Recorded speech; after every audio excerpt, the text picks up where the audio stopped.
This is a review of the iFlash Ultra Slim 3200 milliampere hour portable power bank in black color. Inside the box you'll find a charging cable that's 28 inches long. One end is a USB connection and the other end is a plug connection in which you can plug in this USB plug connector, which is a micro USB, or a Apple 30-pin connector. In all my testing I use the connectors provided with the device itself. This is the battery pack. It's a 3200 milliampere hour flat battery pack, and when I say flat, it's only 4/10 of an inch thick. It's about the same size and shape as an iPhone. In addition, you'll find a brief instruction manual. I just wanted to give you a brief comparison of the battery pack compared to an iPhone 4 in an OtterBox Defender case. On the front of the battery pack, you'll see some numbers, 25, 50, 75, and 100. If you press the button, it'll flash up and show you the charge of the battery, and here you can see the battery's charged to roughly 75%. This is a good indication of the battery's available capacity. On the end here you'll see two connectors and an LED. They're labeled here on the back. The small one's a micro USB connector which is used to charge the battery. Its input is 5 volts DC at 1 amp. This is the output port, as you can see marked out. Its output is 5 volts DC and 600 milliamps. That's about the right current and capacity to charge most smartphones. Here you'll see an LED which is a flashlight. You can press the same button as I showed you before. If you press it and hold it for about 1.5 seconds, the LED comes on. And if you press it for 1.5 seconds again, the LED goes off. There is no specification about the life of the LED flashlight and how long it will stay on. Another nice feature of this battery pack is in the side here is a cable. A little hard to get out sometimes.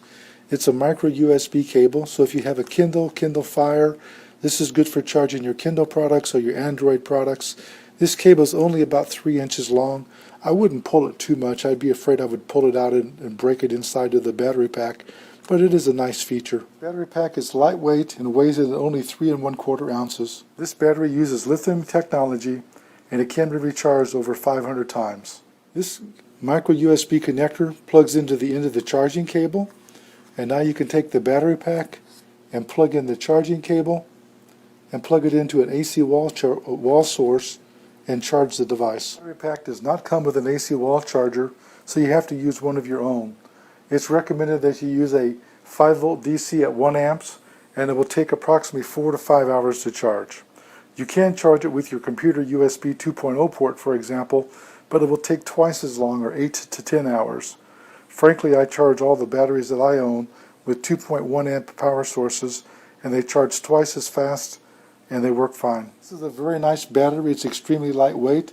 I like the fact that you could throw it into a pocket because it's so small, a jacket pocket, a purse, whatever, and you could charge your phone. They claim that this will charge your iPhone one time, but in reality, in my testing, I found you can charge an iPhone about 1.5 times. In all my testing, I used the cables and connectors that came with the battery product. I wanted to show you that when you plug in your iPhone, the phone automatically beeps and starts charging. That's a bit unusual. In most batteries, you have to press the button here to begin the charging process. This battery automatically starts the charging process. Just remember, though, that when you plug it in, you want to make sure that your smartphone chirps and the battery indication comes on, because if it's not, you may not have it plugged in properly or connected properly. In my testing, I charged an iPhone 4 from 59% to 100% in 70 minutes. This consumed 582.2 milliampere hours. I then took the same battery and charged a Kindle Fire that was at 58% to 93% in 2.5 hours. That consumed 1,540 milliampere hours. In looking at the two results together, I was able to get 2,122.2 milliampere hours, or 66.31% of the battery's rated capacity. This is a good result for a small lithium polymer style of battery. I've included this table in my written review, and it shows the charging requirements of some common devices. It might give you an idea of what type of battery you should be purchasing. Based on my test results, you could charge an iPhone 4 or 5 approximately 1.5 times.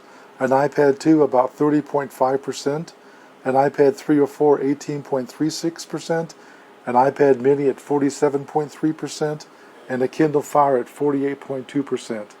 This isn't bad, but I would use this battery primarily to charge smartphones and not try to use it on tablets. It does have a limited capacity. This is a very nice and attractive product. I rated it at 5 stars. This review is done by JJCEO. I'd like you to know that I received a sample for test and evaluation, and I promise to give a fair and honest review.